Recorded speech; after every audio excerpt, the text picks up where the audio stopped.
talk about what Estrella is. I'm just going to give you guys what Estrella is and what she does. Okay? So Estrella Chan works with an international professional to increase their English fluency, presentation and interview skills so they can advance faster in their career and business. Estrella's other career is copywriting. She helps businesses. She believes in increased revenue in several ways by writing email campaigns that their ideal customers want to act upon, by recommending strategies so their websites get found by more people and their ideal customers as in Google, by writing video scripts that inspire their audience to action. And one of those videos, when you'll find in the first page on the YouTube within 3 weeks, and it has stayed there since then. So I would like, as you guys, I will ask questions as well to Estrella, and enjoy what Estrella is bringing for us today about how you guys can take advantage of these wonderful education that we have in from these presenters. Okay, so there you go, Estrella. Thank you, Sam. Thank you, Sam. Hi, everyone. I'm glad we get to spend the next 15, 20 minutes together. I hope you benefit from my ideas, both with your business connections as well as your social connections. In case you're wondering how this Chinese face get a Spanish name, there's a story to it. My grandfather moved to Panama when he was a young man. He moved from China. My mom was born in Panama. So all of my brothers and sisters have Spanish first names: Camilo, Francisco, Marco, Alicia, Josefina, and me. So that's how I got the Spanish name, but I am Chinese. The title, even though the title today is how to facilitate discussion in a multicultural meeting, the ideas I share with you can actually apply to any participant in the group. You don't have to facilitate the group meeting to use these ideas. And also how the person who wants to participate in a discussion, I don't know how, so there's some strategies that I would like to share with you. The clients that I work with are usually international professionals transferring to the US. They are already with the company, but they're just moving here. So they already know some English, but in their country, they don't speak English every day, 8 hours, 10 hours a day. And so when they are here attending meetings with their American colleagues, sometimes it's a bit challenging because they might speak too fast or they might use idioms that they don't know. And later on, I'll go into some of the specific challenges of why my clients find it challenging to participate in discussions. And they're not the only ones who find it a challenge. The American companies who move them here also want them to participate in discussions because, that's how you get really good ideas, perspective from different cultures. But they also notice that some international employees are not joining into the group discussions. So that's the challenge. So the strategies, I'm going to share 3.5 strategies with you that you can use, whether you're a facilitator or a participant or the person wanting to increase that skill in participating in discussion groups. I'm going to start by a story with Masashi. He is a client from Japan. When he was in Japan, he received an award for his IT contribution, and the award is a presidential award from the president of the country, not the company. So that gives you an idea of his caliber of his contribution. So when I met him, he's been in Seattle for a couple of years at that time. And he said to me, Estrella, I want to participate in group discussions, but the format here, people just speak whenever they want. When they think of an idea, they just jump in. And sometimes they even interrupt another person who is speaking. So I don't know when to jump in. I'm going to circle back to that issue later. I went to elementary school in Hong Kong, and at least at that time, discussion, classroom discussion, group discussion was not a thing. Maybe it's changed some today, because as they're exchange students, people learn different methods from around the world. But at least at that time, it wasn't a thing. So when I started going to American schools, I was at a complete loss, in classroom discussions. What is that? What do I say? And I noticed that as I work with clients from different countries, they also came from educational system that where it's not common to have classroom discussions. Did someone have a question? No, okay. When I was teaching universities, one of the classes I taught was an English class to MBA candidates from Thailand. And I knew that when they joined the regular MBA classes with other American students, their grade, 33% of their grade will be based on classroom participation.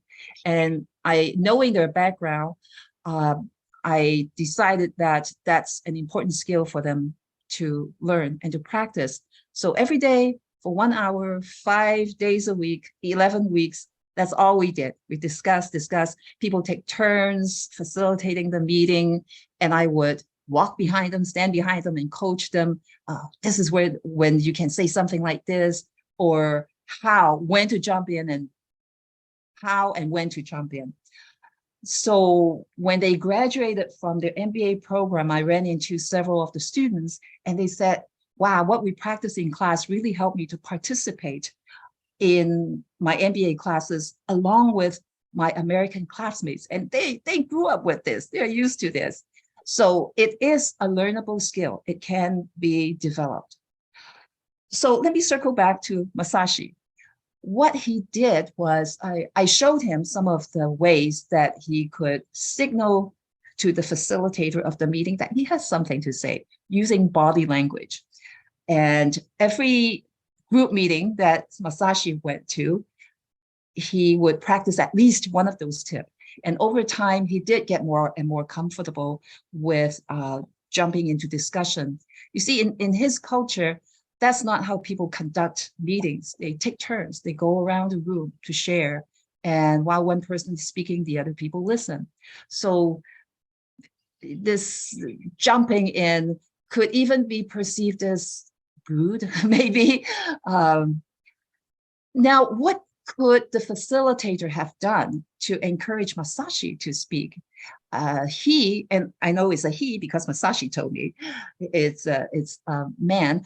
What the facilitator could have done is, before he moves on to the next point in the agenda, he could say to the group, before we move on, I would like to go around the room and hear from those who haven't had a chance to share yet. If you want to, feel free to add to this point that we just talked about. Masashi, how about we start with you? Then that way he is giving the floor to Masashi, and Masashi doesn't have to fight for his chance to speak. And the company get to benefit from a brilliant engineer who got a presidential award for his IT contribution. So that's point one, to go around the room, make sure that everyone has a chance to speak. That doesn't mean to change the format, because everyone is already used to that brainstorming format where you just speak when you have an idea. But this is just to add one more step to it. A side note that's sort of related to this. There is a client I work with. We meet during her company time. And it also happened to be break time while we're meeting. So sometimes people talk outside the meeting room, and they would be right outside the door, which means they're disrupting Carla and me. So I would say to Carla, hey, maybe you can ask them if they could move over just a little bit from the door because you're in class. And she said to me, well, I can't do that because my boss is in that group.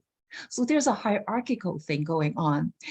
And there's another client from New York. She's in the pharmaceutical business. She's one of the directors, and her boss is one of the VPs. She told me that when her boss is in the meetings, she is more mindful of what she say because she doesn't want to step on her boss's toes. She wants to be respectful and make her boss look good. So just be mindful that in some cultures, that hierarchical concept is stronger than perhaps in the US. So that was my first point. Let me move on to the second point. I think some of the most common comments from my clients about why it's challenging for them to join in discussions is that people speak too fast. My American coworkers speak way too fast. And sometimes they use slangs and idioms that I don't know, and I have to stop to figure out what does that mean? And the other thing is, some people translate in their head. So as they hear, once they listen to their coworker, in their mind, they're maybe translating into their own language. And when they want to express their ideas, they have to formulate how to express the idea cohesively in English. And by that time, people might have moved on to the next point. So it's kind of hard to say, hey, wait a minute, wait for me. And so to solve that dilemma, what the facilitator can do is to send an agenda out to all the participants ahead of the meeting, give them a day or two at least. That way, those who need the time to formulate how to say the idea in English would have the extra time to prepare. So that's number two, set up an agenda ahead of time. A third tip is the day before, a day or two before the meeting, go to the facilitator, go to the people who usually don't share too much during discussions, and go to them individually, not as a group, just one-on-one. For example, he would go to Masashi and say, you know, that agenda that I sent out for tomorrow, I was wondering what your thoughts are on point number 2.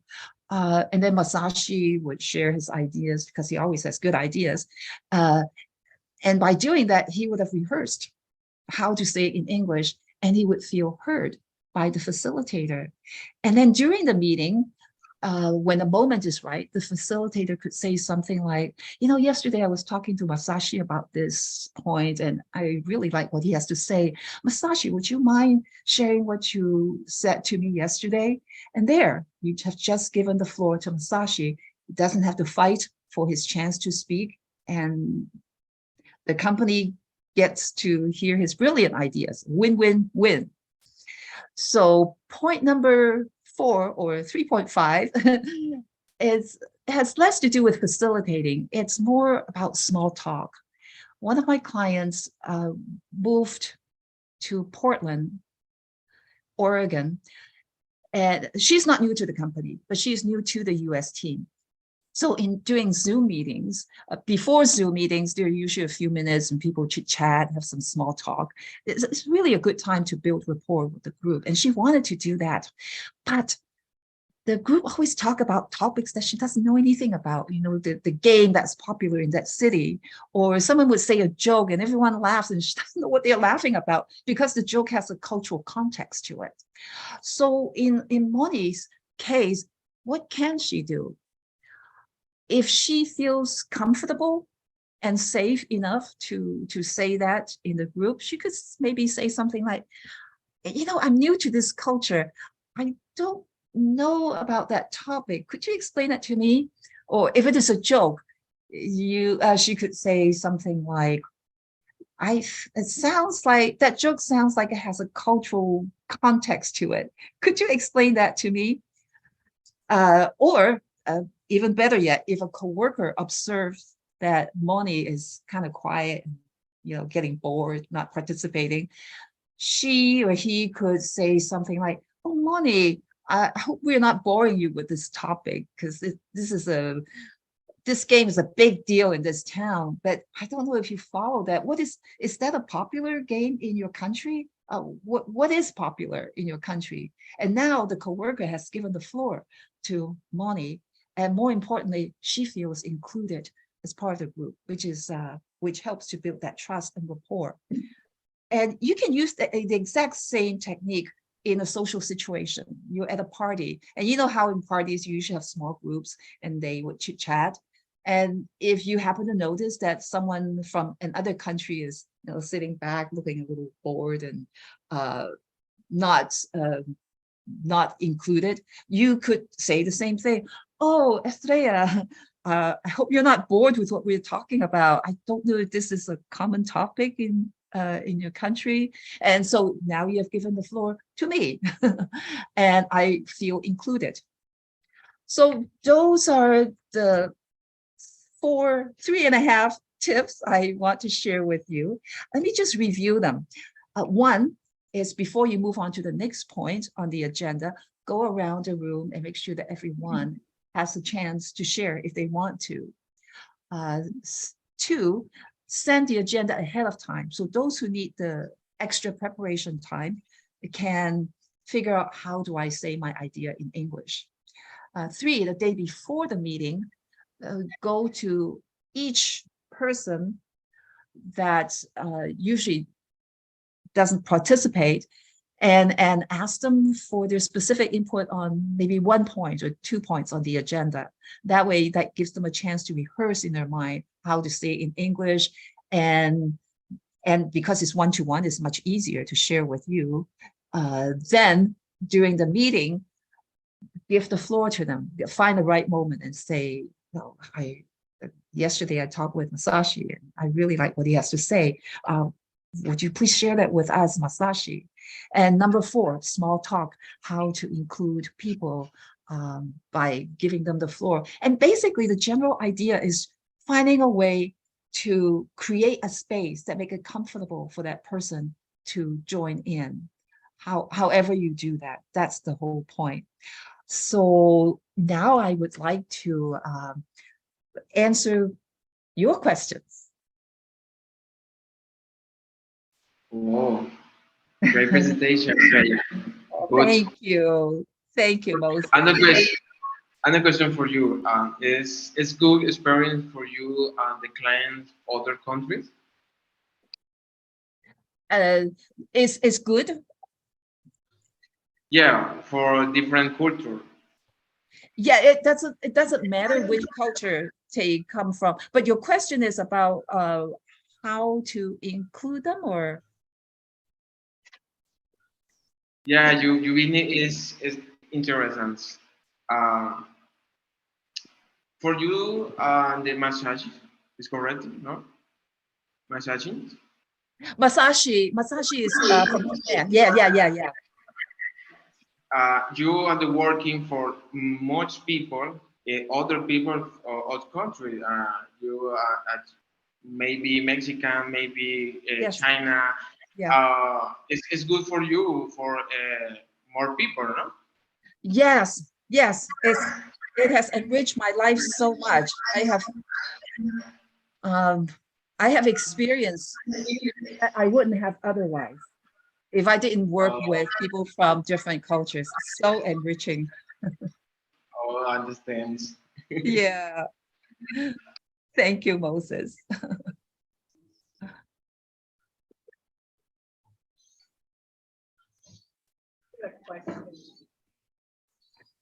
Okay. Well, if sometimes you may think of a question, after the conference, feel free to just send me an email. If you think of those questions you just want to brainstorm. My email address is my name, Estrella Chan @gmail.com. And I'd be happy to just brainstorm with you, figure out a solution. Thank you so much, Estrella, for sharing your ideas. My pleasure. Thank you, Leo.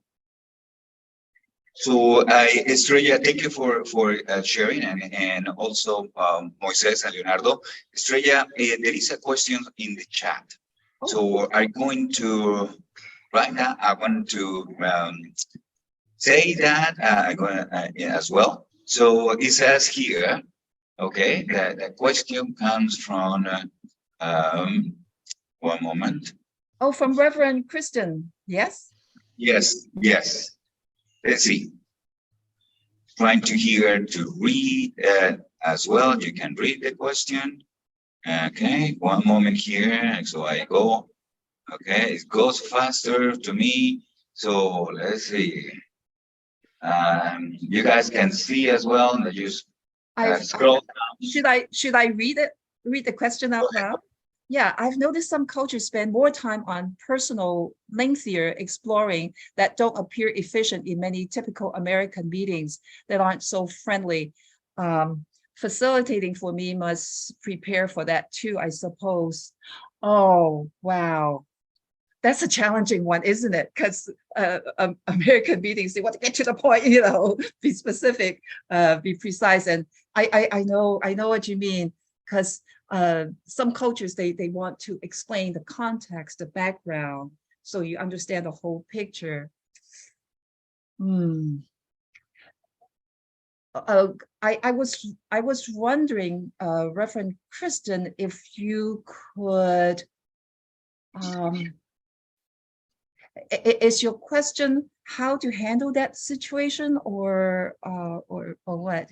Could you respond back in the chat? Would you like to? Okay, can you hear me? Yes. Oh, good. Yes. Yeah, it's just that I'm in a lot of meetings that are an hour long. And not everybody has time to explain their 20-minute stories. And so we're typically used to making them really fast. But we want to be welcoming to people from other cultures. And I feel like it's the facilitator's job to understand maybe the meeting ought to be set up for 2 hours, not one. Or how do we make that a change? Let me think about that for a minute. So since the facilitator already know this is happening, at the beginning of the meeting, say something like, because we want to finish the 10 points on this agenda, as we go around the room or as you speak, if you could please limit your share to 2 minutes, that will make sure that everyone has a chance to share. I don't know if that's helpful, Reverend Kristen, in your case. I think your tips were really good, and it just gives me something to think about. And so I really appreciate that. Oh, my pleasure.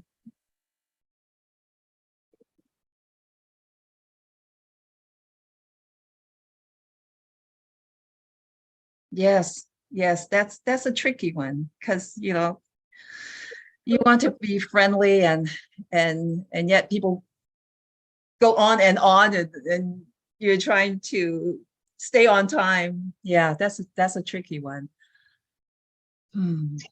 Yeah, I appreciate the question.